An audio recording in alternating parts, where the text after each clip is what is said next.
fechado seu caminho em toda direção. Aqui, ó, não tem jeito. Sempre alguém está dizendo: agora pra você não há solução. Mas meu Deus muda num instante a sua vida, se assim você crê. Quantos creem? Quantos creem? Quantos creem? Faz você mudar, derruba muralhas. Deus é Deus, igual a Deus não há.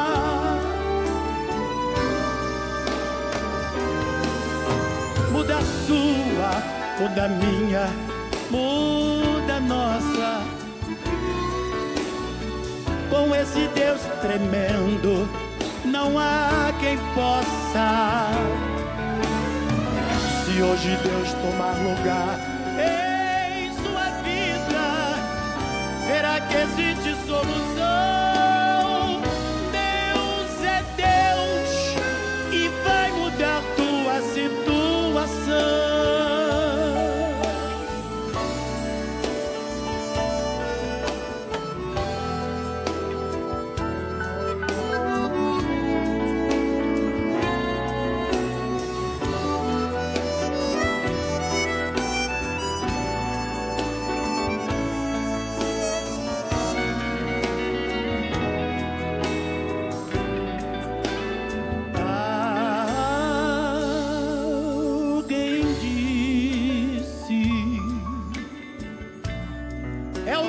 Sua vida, você perdido está.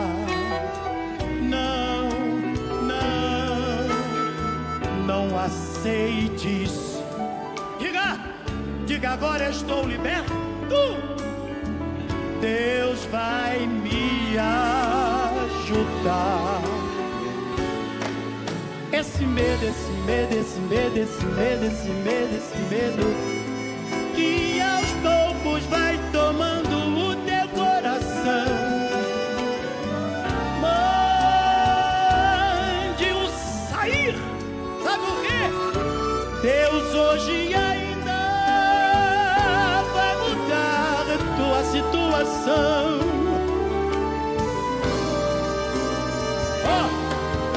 Muda a sua, muda a minha, muda a nossa. Com esse Deus tremendo, tremendo, não há quem possa. Se hoje Deus tomar lugar em sua vida, verá que existe solução. Deus é Deus e pela fé já mudou nossa situação.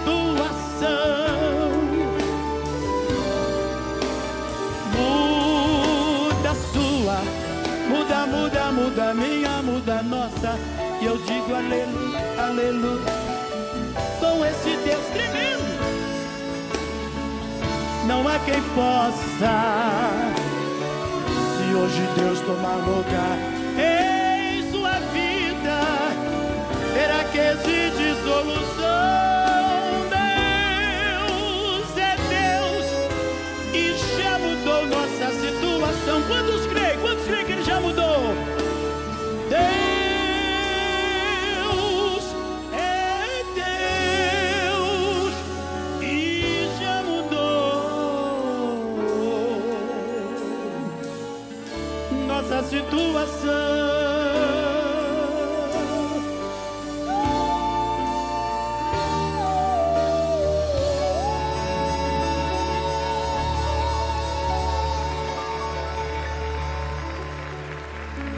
Campina Grande, sexta-feira, 22 de novembro. Hoje comemora-se o Dia do Músico e o Dia da Música.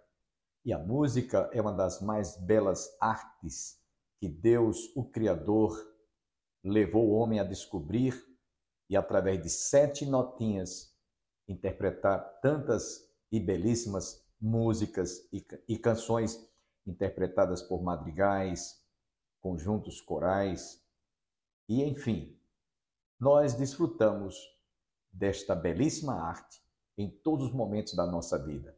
Você já percebeu que a música está presente em todos os momentos da nossa vida? Quando celebramos o nosso aniversário, a festa de casamento, em momentos também que nós choramos a separação, perda de entes queridos, através de músicas que são interpretadas para momentos em que nós estamos nos despedindo de entes queridos. A música é divina, a música é bela, a música fala à alma, é a voz de Deus falando ao nosso coração.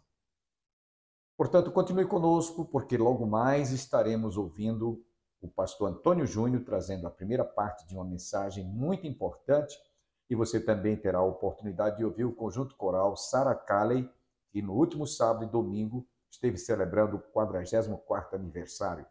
Foram noites maravilhosas e você vai se deleitar logo mais com uma destas músicas. Quero lembrar a todos que no próximo sábado, amanhã, às 19h30, você está cordialmente convidado a vir participar do encontro de aniversário, 46º aniversário do nosso grupamento do Departamento dos Soldados de Cristo. Virão vários batalhões de Pernambuco, Rio Grande do Norte, de várias cidades aqui da nossa região. Portanto, não deixe de prestigiar este grande encontro, esta celebração de aniversário do Departamento dos Soldados de Cristo. Quero, nesse instante, deixá-los com o conjunto coral Sarah Calley.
Romanos 10, de 1 a 4, diz assim: Irmãos, a boa vontade do meu coração e a minha súplica a Deus a favor deles são para que sejam salvos. Porque lhes dou testemunho de que eles têm zelo por Deus, porém não com entendimento. Porquanto, desconhecendo a justiça de Deus e procurando estabelecer a sua própria, não se sujeitaram a que vem de Deus, porque o fim da lei é Cristo, para a justiça de todo aquele que crê. Nós estamos diante de um texto, irmãos, que mais uma vez faz nos refletir sobre a questão da salvação e a questão da autossuficiência do homem. Aqui estamos diante de um texto que, mais uma vez, a religiosidade, os conceitos do coração do homem endurecido, faz com que seja obscurecido o entendimento da justiça de Deus. E o apóstolo Paulo, ele revela nesse texto uma profunda preocupação pelos judeus. Ele, nesse capítulo 10 aqui, ele está se dirigindo exatamente aos judeus. E a oração dele, o desejo ardente do seu coração e a sua oração, de forma constante a Deus, era para que os judeus sejam salvos. Era para que os judeus compreendessem a justiça de Deus através de Cristo.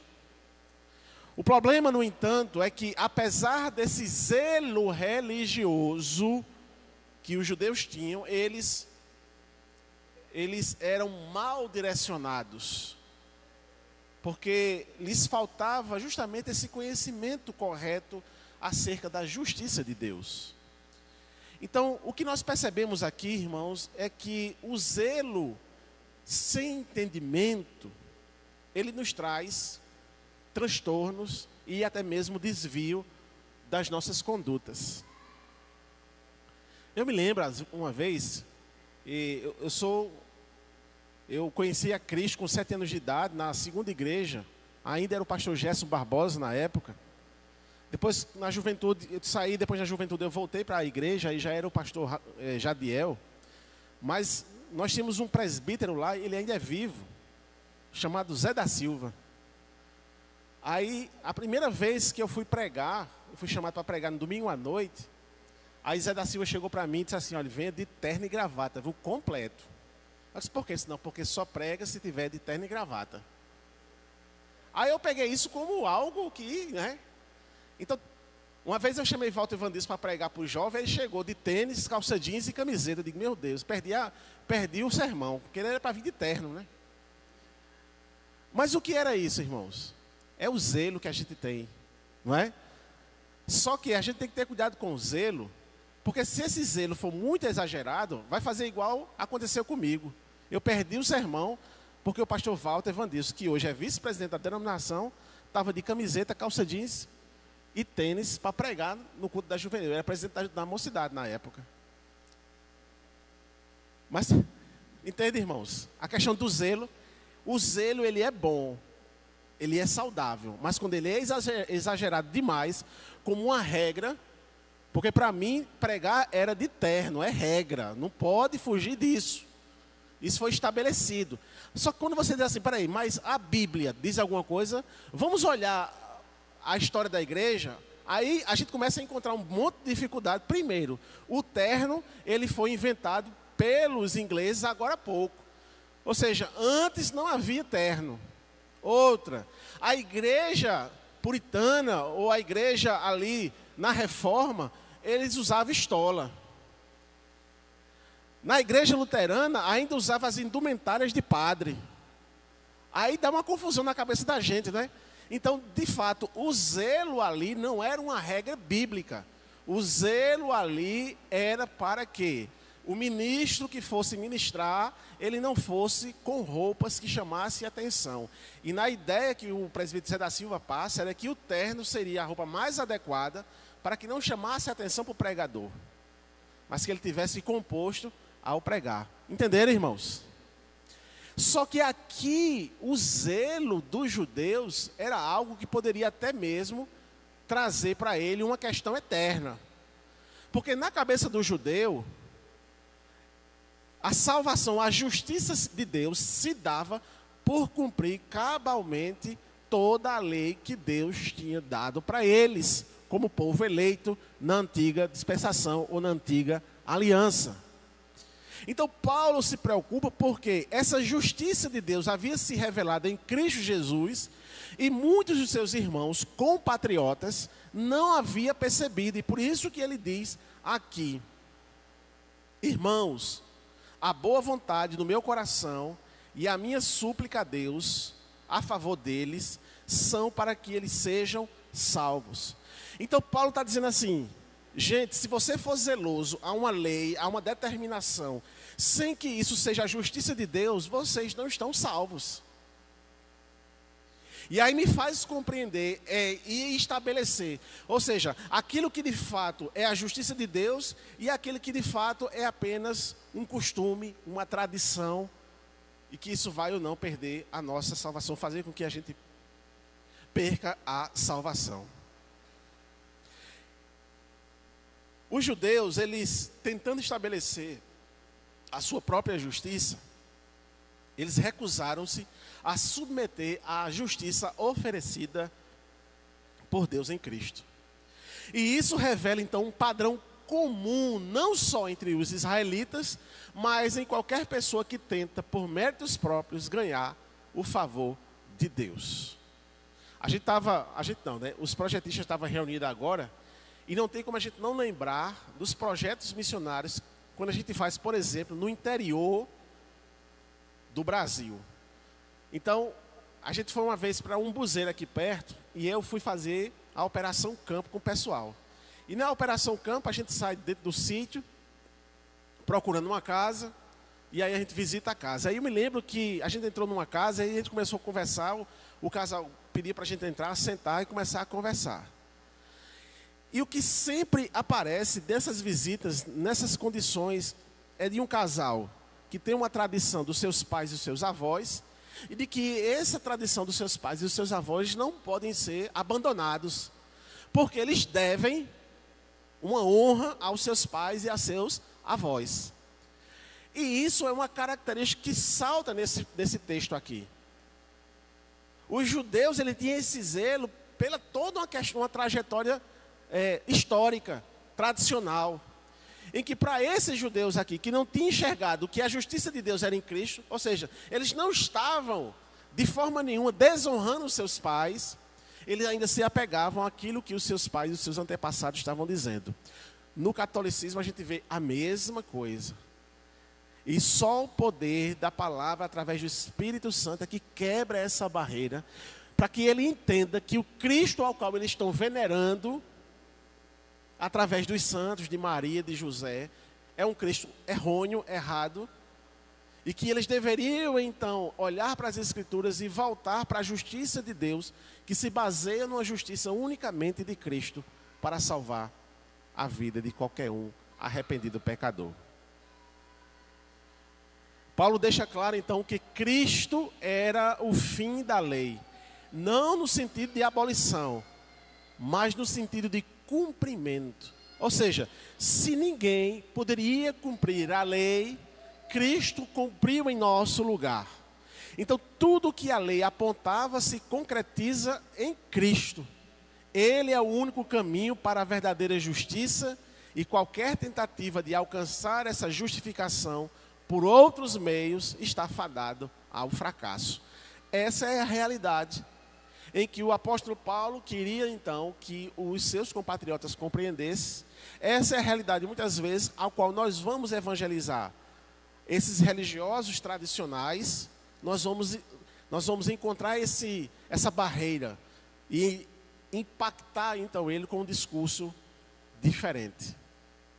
E o cerne da questão é como apresentar isso de forma a qual Deus possa estabelecer a verdade no coração dessas pessoas.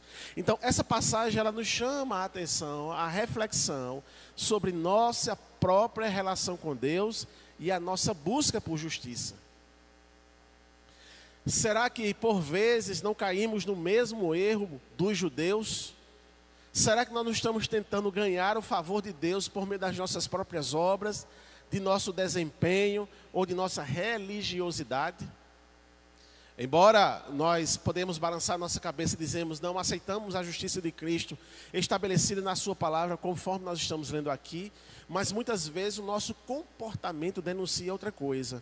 O nosso comportamento talvez denuncie uma religiosidade, denuncie um apego à tradição, denuncie uma coisa assim que, não, eu aprendi assim, é assim que vai ser estabelecido. E é uma coisa, irmãos, que eu posso dizer, e aí é uma questão pessoal minha, não é? É uma questão pessoal minha. Eu me lembro que eu aprendi muitas coisas quando passei um tempo frequentando a Assembleia de Deus, aprendi muitas coisas quando eu voltei para a segunda igreja. E quando eu comecei a fazer seminário, meus irmãos, era uma semana inteira desfazendo muitas coisas que era meramente tradição. Era meramente os usos e costumes. E é até uma teologia errônea. Eu aprendi com os meus pastores que a salvação se perdia. E aí, quando eu entrei no seminário, aí começou a trabalhar textos dizendo da impossibilidade daqueles que foram encontrados por Deus em Cristo Jesus perder essa graça. O que foi que eu fiz? Eu mudei. Eu não cheguei a ser assim, não, eu aprendi assim, vai ser assim, e acabou. Não, eu comecei a investigar, eu comecei a estudar, eu comecei a refletir, eu comecei a meditar, e tranquilamente eu mudei a minha opinião. Também não fiz briga, não fui brigar dizendo, eita, agora eu conheço a verdade, agora é assim. Não precisava disso. Mas o que eu quero dizer aqui, irmãos, é que muitas vezes nós estamos inseridos numa tradição, e pelo fato de estar inserido numa tradição, a gente não quer quebrar essa tradição, e isso traz prejuízo não só para nós mesmos, mas também para aqueles outros que estão perto de nós. Deixa eu dizer uma coisa a você nessa manhã. Eu estou numa pastoral e por isso eu posso dizer isso. Tudo que for quebrado de tradição tem que ser quebrado via Bíblia Sagrada. Amém? Então, se a Bíblia está dizendo ao contrário do que você pensa, fique com a Bíblia. Se a Bíblia diz algo contrário do que o seu professor disse, fique com a Bíblia. Eu entendi assim. É por isso, irmãos, que, não sei se você já notou, frequentemente eu estou indo para congresso, eu estou indo para conferência, eu participo, por exemplo, da consciência cristã, sempre participei da consciência cristã. Quando eu estava no campo, quando chegava a consciência cristã, eu tirava a consciência cristã inteira aqui. Eu não ia para a igreja, eu fazia escala lá na igreja, para que os irmãos ficassem lá, para que eu pudesse vir para a consciência participar do encontro de líder, participar das plenárias de tarde e à noite. Para que isso, irmãos? Para adquirir mais sabedoria, para adquirir mais experiência e para quebrar a tradição que muitas das vezes prejudica o meu ministério e o ministério de quem está ao meu redor. Então, o grande desafio desse texto é submeter-se à justiça de Deus. É submeter a Deus. É o desafio desse texto. E isso implica reconhecer que não há nada que possamos fazer para merecer o favor divino. Toda a nossa esperança deve estar em Cristo, que cumpriu perfeitamente a lei e por meio dele somos declarados justos. Esse é o ponto central da vida cristã, a redenção total à graça de Deus, reconhecendo que Cristo é suficiente, ao mesmo tempo é um convite a examinar o nosso zelo religioso. Estamos buscando o entendimento verdadeiro, fundamentado no Evangelho. E se estamos buscando o entendimento verdadeiro, fundamentado no Evangelho, nós temos que parar urgentemente de trazer a autossuficiência, a justiça própria, a tradição, os paradigmas do passado. Amém? O Evangelho é uma fonte inesgotável. Irmãos, eu já presenciei e continuo a presenciar, infelizmente, até mesmo em igrejas que eu participava, o pastor trazendo, por exemplo, a história do Brasil no domingo à noite. Ele estava lendo um livro de história, ele se empolgou tanto que ele trouxe o sermão, era a história do Brasil.